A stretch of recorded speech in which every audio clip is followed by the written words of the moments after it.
Pinupuri ka namin, O Diyos, Ama, Anak, at Espiritu Santo.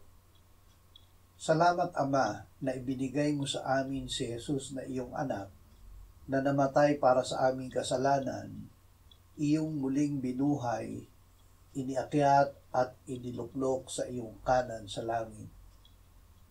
Salamat na ibinigay mo sa amin ang iyong banal na Espiritu, at sa pamamagitan niya ay ibinuhos mo ang iyong pag-ibig sa aming puso.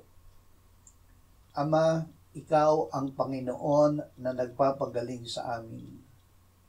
Panginoong Hesus, ikaw mismo ang nagdala ng aming mga kasalanan sa iyong katawan sa krus. Dahil sa iyo, kami ay namatay sa kasalanan at ngayon ay nabubuhay sa katuwiran. Dahil sa iyong mga sugat, kami ay gumaling. Amen.